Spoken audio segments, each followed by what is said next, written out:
Saludos, Masters de Star Wars. Yo soy la sombra del Imperio. ¿Qué? La sombra del Imperio. Se ha estrenado el capítulo 2 de la serie de Ahsoka, aperturando esta temporada con sabor a Jedi, Masters. Uno titulado como Trabajo y Zozobra, que muestra esa cara de la población trabajadora en Corellia afín al Imperio, inmiscuidos en un complot de Ahsoka Tano, Hera Syndulla y el dios Chopper. No puedo derribarlo ya, se va a estrellar en el puerto. Es así que, continuando con esta tradición del canal, que revisaremos un total de 38 curiosidades, easter eggs y referencias que quizás no todos notaron del capítulo 2 de esta serie. Unas curiosidades que apuntan hacia otros contenidos de la saga como cómics, novelas, series, videojuegos o películas. Por lo que a partir de este momento, Masters, debo advertirles que habrá spoilers de este episodio 2 de Ahsoka por si no lo han visto aún. Y arrancamos en primer lugar con los logos de Disney Plus para las series, que esta vez están renovados para Ahsoka, mostrando a Vader, a C-3PO, a un Clone Trooper, pero también a un droide asesino HK o al Inquisidor Marrok, al igual que al Profesor Huyang, un Stormtrooper, al dios Chopper y a Sabine Wren con su casco mandaloriano. Después en Lothal vemos cómo Ahsoka puede con su sentir en la fuerza ver los pensamientos y las pesadillas de Sabine, recordando a Ezra Bridger o el conflicto que ella tiene con su maestra, algo pues pocas veces visto en la saga mediante el sentir de la fuerza. Desde luego nos damos cuenta que la herida que recibió Sabine de parte de Shin Hati en realidad no fue mortal por el lugar donde la recibió y por la intervención de Ahsoka, pero esto sí traza una rivalidad interesante entre las dos aprendices de cara al futuro, Masters. Y en el centro médico también podemos ver que el droide que atiende a Sabine es un típico droide cirujano 2-1B, el mismo modelo que atendió a Anakin en Coruscant en el episodio 3, o también a Luke Skywalker en el Imperio Contraataca en 2 ocasiones. Es así que tras robar el mapa, que vemos que Baylan y Shin llegan al mundo de Sithos, en una ruina de una raza antigua. Y este es un nuevo planeta ahora introducido en el canon, Masters. Uno donde podemos apreciar en su atmósfera alta que hay Purgles, justo esas ballenas espaciales por las cuales se inventó el hiperespacio, unas que vimos en Mandalorian 3 y que por medio de ellas también Thrawn y Ezra se perdieron hasta viajar a otra galaxia en el final de Rebels. Que la fuerza los acompañe. Siempre. En el 6, en la casa Torre de Comunicaciones de Lothal, vemos que Ahsoka intenta rememorar lo sucedido la noche anterior cuando cayó herida Sabine buscando a un droide HK. Y lo curioso es que ella lo hace con su sentir de la fuerza para sentir los ecos del pasado por medio de la psicometría, una habilidad de la fuerza rara vez vista en el live action y que sabe usar muy bien el caballero Jedi Cal Kestis en Jedi Survivor y Fallen Order, Masters. Y justo entre los gigantes grafitis que tiene Sabine en su casa cuando la explora Ahsoka, aquí podemos ver que en ella también tiene el gigante logo del Fénix de la Rebelión que ella inventó y que usarían los rebeldes en las temporadas 1, 2 y 3 de Rebels para la célula Fénix y también para la base Chopper que fundaron en Atolon. Ojo que el hecho de que Sabine en el hospital se compare con el droide HK destruido, diciendo que ella es tan resiliente como él, ella se refiere aquí a su propia trágica historia que ya vimos en Rebels, esto como una ex imperial, una rebelde y una apestada mandaloriana que se sobrepuso a todo en su pasado, incluso ahora hasta que la dejara Ahsoka como su ex aprendiz. Así que de nuevo aquí Filoni en la escritura nos da un conflicto muy humano con Sabine Wren, así como antes lo hizo con Rebels. Yo soy el canon. Y es gracias a Sabine que sabemos que los droides HK asesinos vinieron del planeta Corellia, donde están los astilleros de la Nueva República. Pero ahora sabemos que Morgan Elsbeth sirvió a Thrawn en la flota imperial teniendo fábricas antes ahí en Corellia, lo cual explica de mayor forma que ella sea su aliada para crear una nueva armada, que ya vemos que está creciendo en la temporada 3 del Mandalorian, secretamente suministrando refuerzos al Moff Gideon y también, claro, a varios de los remanentes imperiales. Y claro, el hecho de volver a ver el mundo de Corellia nos evoca al mundo natal de Han Solo que vimos en su filme en la era imperial, construyendo ahí enormes Star Destroyers cuando Solo era un joven. Pero ahora, casi 20 años después, se desmantelan ahí esos destructores estelares para crear una nueva flota de defensa neorepublicana, conectando así hasta con el juego de Squadrons, donde ahí Hera Syndulla encabezó la construcción del crucero Starhawk, hecho justamente a partir de naves imperiales. En el 11, algo sumamente revelador que explica la línea del tiempo de 9 años entre el final de Rebels y esta serie, justo lo dice Sabine, Masters, ya que ella explica que tiene varios años sin ver a Ahsoka Tano, lo que implica que quizás se entrenaron por unos 4 o 5 años durante los tiempos de la trilogía original y luego se dejaron de ver por un tiempo similar a este. Y por eso también hace tanto sentido que Ahsoka, al dejar inconcluso el entrenamiento de Sabine, no haya querido tomar al niño Grogu como su aprendiz en el Mandalorian 2. Claro, hay que resaltar aquí el rol de Hera Syndulla como toda una mamá espacial como lo era en la tripulación del fantasma, dándole en el hospital ánimos a Sabine acerca de que tanto ella como Ahsoka se necesitan una a la otra, algo que conecta muchísimo con sus mismos roles que vimos en la serie de Rebels. Ojo que en el mundo de Citos, vemos que Morgan Elsbeth explica que esa ruina es de un pueblo distante de otra galaxia que terminó viajando hasta ahí, muy probablemente con los Purgles. Por eso estos están en su atmósfera alta, lo cual, Masters, aunque no nos lo dicen, puede conectar con razas antiguas de Legends que fueron los primeros en viajar a la velocidad de la luz, como los Rakata o los Qua. O inclusive esto puede abrir la puerta a ver a los invasores Yuuzhan Vong que venían de otra galaxia. Así que esto expande de gran manera el canon, aunque esto también, por las evidencias que tenemos, puede apuntar a los Zeffo o incluso también a las Hermanas de la Noche, que ya vimos en el episodio 1 que el mapa estaba en una de sus ruinas en Arcana, y ellas pues justo podrían provenir en realidad de otra galaxia, y ahí pues su particular poder.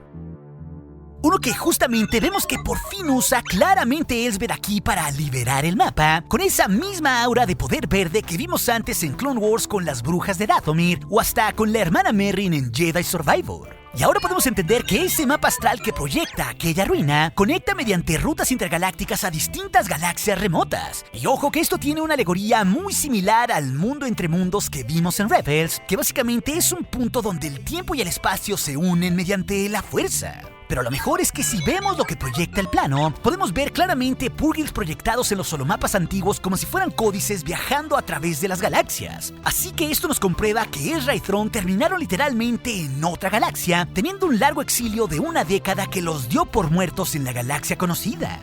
En el 17 ahora sabemos que la ruta para llegar a ellos es por medio del Camino Peridea, uno que incluso los miembros de la Orden Jedi conocían como leyendas antiguas para niños, como lo menciona Baylan. Así que esto en realidad es un conocimiento perdido de los primeros pobladores de la galaxia, y bien podemos verlo explorarse en películas futuras como la de James Mangold, que tratará sobre los primeros Jedi, que ya está confirmada, Masters. Después Baylan hace un oscuro portento de que al encontrar a Thrawn vendrá un nuevo comienzo para algunos y la guerra para otros. Para unos, guerra. Para otros, un nuevo inicio. O sea, con esto, Masters, está más que cantado que se viene otra guerra que seguro veremos en la película ya confirmada de Dave Filoni, uniendo todas las series de esta era como el Mandalorian, Boba, Skeleton Crew o Ahsoka. Lo curioso es que Skull y Hattie tienen aquí también un hambre de poder típica de los usuarios seducidos al lado oscuro, eso como su principal ambición que los consume. Y justo al ver la órbita alta de Corellia con sus enormes astilleros, ahora podemos ver que a partir de los viejos destructores imperiales, se construyen ahí los nuevos transportes estilizados de la Nueva República, que si nos fijamos son idénticos a los que ya vimos que asaltaron Baylan y Shin en el primer episodio de esta serie. Aterrizando podemos notar la lanzadera trasera del fantasma, que es propiedad de Hera Syndulla, una que si recordamos era una vieja nave separatista como las que vimos en las precuelas, que fue rescatada del mundo de Agamar y repintada por Sabine Wren en Rebels, tal y como se ve en esta serie. En el 21 conocemos al supervisor Min Weaver, uno que trabaja en los astilleros de Corellia como un ex imperial coludido con Elsbeth, interpretado aquí por el actor Peter Jacobson, famoso claro por la serie de Doctor House.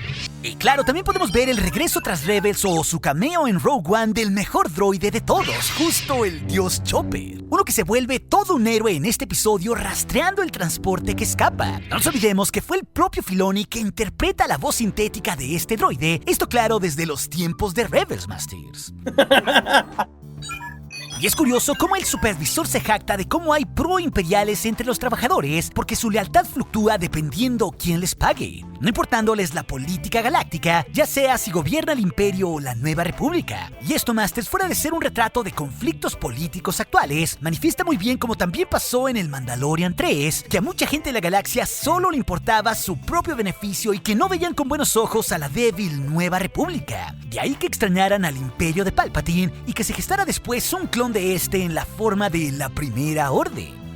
En el hospital, cuando el profesor Huyan y Sabine hablan, podemos ver cómo el droide nota las modificaciones que Sabine hizo en la última década al sable que heredó de Ezra Bridger. Esto como se puede comparar de su versión de Rebels, ahora teniendo unas aletas en su parte superior del ignisor. De ahí que el droide destaque que el sable es ahora de Sabine por haberlo adaptado como lo hacían los caballeros Jedi de antaño. También podemos dimensionar lo herida que quedó Sabine al haber abandonado este sable porque Ahsoka la abandonó y no quiso entrenarla. Así que esto nos da contexto de cuál compleja es su relación y cómo Sabine Wren sigue básicamente bloqueada y con muchos de sus mismos problemas que tenía desde que entrenó con Kanan Jarrus hace más de 11 años atrás, cuando ella era apenas una adolescente en la temporada 3 de Rebels. Así que seguro la purga mandaloriana y la pérdida de su amigo tiene que ver con este conflicto. fuera también de su complicada historia. En el 26, en tono bromista, Huyang nos dice que la habilidad de la fuerza de Sabine es la menor que había visto en los últimos 500 años, esto entre un montón de Padawans que había conocido. Claro, esto lo dice porque Sabine no es sensible, al menos no en este punto. No obstante, Masters, hay que recordar que todas las cosas vivas vienen de la fuerza, porque los midichlorians están en las células. Y el propio Kanan le había dicho a Hera en Rebels que Sabine sí podía ser sensitiva a la fuerza si se abría correctamente a este campo místico. Así que parece que esa será la senda Jedi de Sabine, si consideramos que en los trailers ella incluso intenta usar la fuerza. No tienes ningún poder. Y en el puente de mando del astillero vemos cómo hay múltiples pro-imperiales que están coludidos con Morgan Elsbeth, que atentan contra la vida de Hera Syndulla. Esto claro, alabando al imperio, que justo ya es salvada por las hojas blancas purificadas de Ahsoka Tano. Esto al descubrir que el cargamento está coludido con los planes para traer de regreso a Thrawn, esto mediante los núcleos de viejos hiperpropulsores. Y la coreografía aquí en el duelo de Ahsoka contra el Inquisidor Marrok tiene un aire muy samurái y muy limpio en sus cortes, Masters, teniendo aquí justo como directora a Steph Green, una que curiosamente ya estuvo antes en la saga en el libro de Boba Fett. En la persecución entre el transporte y la lanzadera de Hera, se puede ver en la superficie varias grúas AT Cranes, las mismas que vimos en la cita de Solo o en el Mandalorian, así también como múltiples cascarones de viejos Star Destroyers clase Imperial. Ojo que el Inquisidor Marrok con su sable doble giratorio se une ahora a la lista de supervivientes Jedi que fueron convertidos en el Inquisitorius de Lord Vader para servir a los Sith. Lo curioso es que Marrok es el primer inquisidor que vimos que supera la era imperial, ya que el único cercano fue el Gran Inquisidor, que fue esclavizado en su alma para penar eternamente para atrapar Jedi por medio del poder oscuro de Lord Vader, como intentó hacer un día ante Luke Skywalker. En el 31, cuando Sabine vuelve a su casa, vemos aquí cómo retoma su antiguo legado como una mandaloriana retomando su armadura de Beskar, que básicamente, Masters, es la misma que vimos en el epílogo de Rebels con vivos morados, y ojo que ahora podemos ver nuevos detalles en ella, como lo es el logo rebelde y unos Purgils nuevos trazados con graffiti. Pero lo mejor es que Filoni en este momento de la escritura conecta con uno de los mejores momentos de la temporada 4 de Rebels como una rima, ya que Sabine, muy a los samurái, hace un Kanan, cortándose el pelo ritualísticamente para dar un salto adelante en su vida, así como Kanan hizo lo propio en Rebels para salvar a su amada Hera Syndulla como un ritual justo antes de morir. Así que aquí Sabine hasta honra al buen Kanan Jarrus, quien fue otro de sus mentores, Masters. Esto en una gran referencia cinematográfica. Ojo, Masters, que en Corellia, cuando vemos que llegan las fuerzas neorepublicanas a apresar a los trabajadores proimperiales coludidos con Elsbeth, aquí vemos unos nuevos gunships como los que usaban los imperiales en Rebels, pero ahora claro, pintados en azul. Y si vemos los árabes, estos indican que son la policía. En el 34 Lothal con Sabine Wren con su nuevo corte, podemos ver cómo ella honra el legado de los libertadores de Lothal enfrente de su mural, recreando aquí justamente el epílogo final de Rebels para iniciar su viaje junto con Ahsoka y Huyang para encontrar a Ezra. Claro, hay diferencias sutiles como que Ahsoka aún no tiene su báculo como Ahsoka la Blanca, pero fundamentalmente es la misma escena recreada 5 años después del final de Rebels, una que originalmente la vimos allá en el 2018. Y claro, no nos olvidemos de ese emotivo diálogo de Sabine para buscar a su amigo. Ezra está por ahí. Y ya es hora de traerlo a casa. Y es aquí casi al final que también vemos cómo se reforma la relación de maestro y aprendiz de Sabine y Ahsoka, con Lady Tano volviendo a aceptar como su aprendiz a Sabine tras su ruptura. Así que esto sin duda se desarrollará de mayor medida en la serie para ver el verdadero potencial de esta nueva Jedi Mandalorian, Masters. Así que esto nos dice que Tar Vizsla, el creador del sable oscuro, en realidad ya no es el único Jedi Mandalorian conocido en esa galaxia. Y en el planeta Sito se instala lo que está construyendo Morgan Elsbeth a partir de hiperpropulsores viejos de Star Destroyers, para así traer de vuelta a Thrawn desde otra galaxia, justo el Ojo de Sion, que no es más que un gigante anillo de propulsión, emulando a los pequeños anillos que vimos antes en las precuelas o en Clone Wars, donde se conectaban los Jedi y Starfighters. Una ahora, claro, versión para nave capital, muy probablemente para instalar ahí el destructor estelar Quimera de Thrawn y traerlo así de vuelta. En el 38, en nuestra reflexión final, Masters, este episodio es un cierre completo del arco iniciado por Filoni para ver a aprendiz y maestra restablecer su relación, dándonos claro una gran rima y conexiones con Rebels. Así que de una gran manera las fichas ya están acomodadas para ir a encontrar a Ezra y a Thrawn con una escala en Citos, y todo parece indicar que el próximo episodio 3 ambas se enfrentarán tanto a Marrok, Shin Hati y Baylan Skoll. Algo que claro promete bastante de cara al futuro de esta serie. Pero si también te interesa ver el todo explicado de estos 2 episodios o las curiosidades completas del capítulo 1, esas historias te las dejaré aquí en las pantallas finales. Y recuerde, nuestro aliado es la fuerza y un poderoso aliado es. Hasta aquí su amigo, la sombra del imperio.